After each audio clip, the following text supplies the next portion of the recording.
Well, thank you. First of all, I want to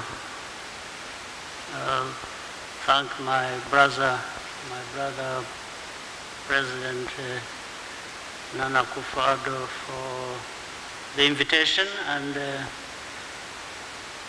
I want to say I promised you and myself that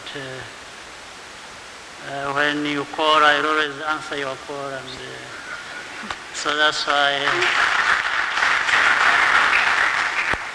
that's what brings me here today. It was to join the distinguished panelists here and to talk about our countries and our continent. And I thank Vice President Duncan from Ivory Coast to be with us, and other distinguished panelists, as well as Mr. Dangote, who has joined us as well. But I just put things in a sort of a nutshell, that when I am speaking and speaking for my country as the president of my country, I'll also be putting on another hat, in a sense, for the chair of the African Union. But it is not just those titles. I want to talk about how whatever is happening in Rwanda or in Ghana, for a fact, or other countries, Ivory Coast, Nigeria, and other places, in a way, they are really intertwined, and to an extent. It doesn't matter the distance between our countries. You'll find what happens in Ghana mirrors what happens in Rwanda and other places as well on our continent. So there is a lot to share, and that's why when I highlight some of the things we are doing and my understanding of what needs to be done to achieve the transformation we are talking about,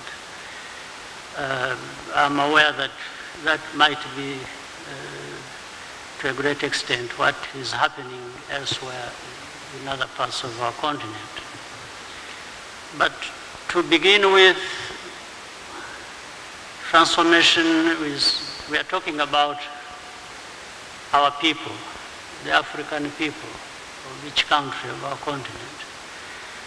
And we are talking about resources as well of different kinds that have to be put to good use for the outcomes we want in the process of transformation.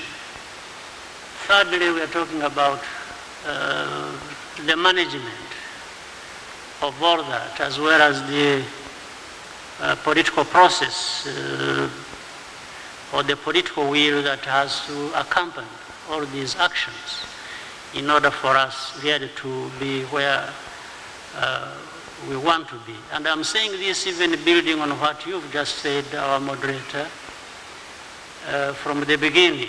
It's really clear, it's not just as if, it is a real fact that Africa has all kinds of resources required for us to be able to move, even move fast if we want to, and there is no excuse, in fact. We haven't found justification for saying that Africa has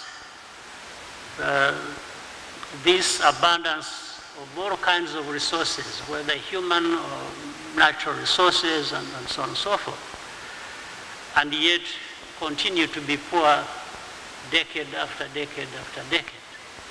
And discussions after discussions and discussions after discussions, and we go on like that. I don't find a good excuse for us to be like this. So I guess, therefore, the purpose of us being here and sharing views and having these discussions is to identify what is it that is critical that we need to focus on, and at the same time examine what are these